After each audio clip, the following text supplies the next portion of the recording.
Bonjour à tous, aujourd'hui dissection du poisson. Alors on va utiliser une cuvette à dissection avec un fond en liège qui nous permet éventuellement de planter des épingles pour fixer l'animal, on n'en aura pas vraiment besoin aujourd'hui. Des ciseaux, alors avec un bout pointu, un bout rond, une sonde cannelée. Alors la sonde cannelée elle sert à soulever les chairs et à guider les ciseaux, c'est-à-dire qu'on met les ciseaux dans la sonde et on coupe. Ça évite que la pointe des ciseaux n'abîme les tissus qui se trouvent sous les ciseaux. Et on va utiliser deux pinces. Donc le poisson qu'on va utiliser aujourd'hui, c'est un maquereau. Le voilà. Donc on va commencer par l'anatomie externe et ensuite on s'intéressera à l'anatomie interne. Alors, sur l'anatomie externe, le corps du poisson est constitué en trois parties: la tête, le tronc et la queue. Vous allez me dire comment on fait la limite entre le tronc et la queue. On repère la papille anogénito-urinaire. Donc en fait, toute cette zone-là, située juste avant la papille, c'est la zone où il y a toutes les viscères de l'animal. Et là, à partir de là, il n'y a plus que des muscles et de la colonne vertébrale. Donc là, c'est la queue. Donc la queue, le tronc et la tête. Au niveau donc des nageoires de l'animal. Donc nous sommes ici en présence d'un animal avec un squelette interne. Il y a une colonne vertébrale, des arêtes. Et il n'y a pas de membres, il y a des nageoires. Donc nous avons les nageoires pectorales, qui sont des nageoires dites paires, puisqu'il y en a une de chaque côté. Elles existent au nombre de 2. Ces nageoires permettent à l'animal de s'orienter vers la droite ou la gauche. Vous avez la nageoire caudale qui sert de propulseur. Et vous avez d'autres nageoires qui servent à l'équilibre, au maintien de l'animal en position verticale. Donc les nageoires pelviennes, on en a 2 ici. On les appelle aussi les nageoires abdominales. On a la nageoire anale qui se trouve donc juste à l'arrière de la papille anogénito-urinaire. Et nous avons alors une nageoire dorsale qui ici est très petite. On va retrouver à l'arrière une deuxième nageoire dorsale qu'on peut appeler la nageoire adipeuse. Mais chez beaucoup de poissons, on a une seule nageoire dorsale. Au niveau maintenant du poisson, donc les poissons ont des écailles non soudées. Et on peut observer ici, au sein des écailles, une ligne de petits points. C'est ce qu'on appelle la ligne latérale. Et cette ligne, en fait, et c'est un peu l'oreille du poisson, elle permet au poisson de sentir les vibrations qu'il y a dans l'eau. On va faire un petit zoom. Voilà, donc là on la voit très bien. La fameuse ligne latérale qui permet au poisson de sentir les vibrations qu'il y a dans l'eau. Donc on va s'intéresser maintenant à la tête du poisson. Donc au niveau de la tête du poisson, nous avons 2 yeux, un de chaque côté. Voilà. Si on regarde la bouche, donc dans la bouche, il y a, hop, et vous voyez ça s'agrandit bien. Ici donc vient là une langue. Vous la voyez la langue là? Et on a ici des petites dents, écoutez, qui permettent de fixer les proies. Alors quand on regarde à l'intérieur de la bouche du poisson, on voit des éléments rouges là, ici.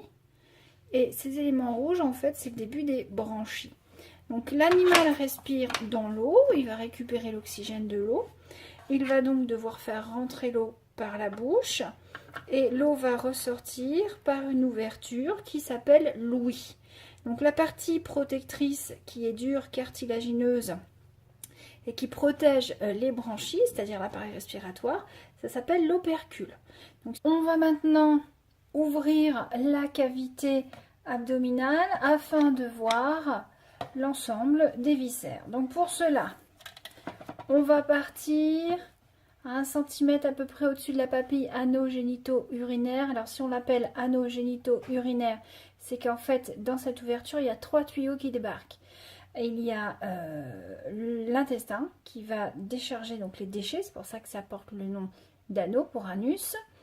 Ensuite, génitaux pour appareil génital, donc la sortie pour soit les spermatozoïdes, soit les ovules.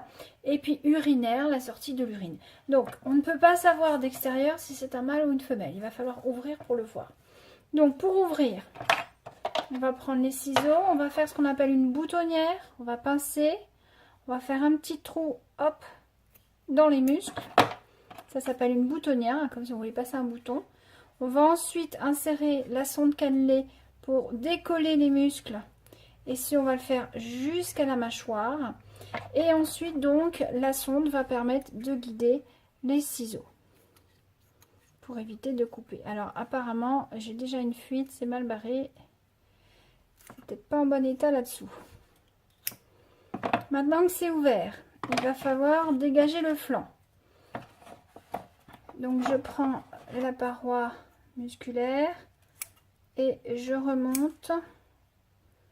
Je découpe le muscle. De filet de poisson, quoi. Donc, ici devant, pareil.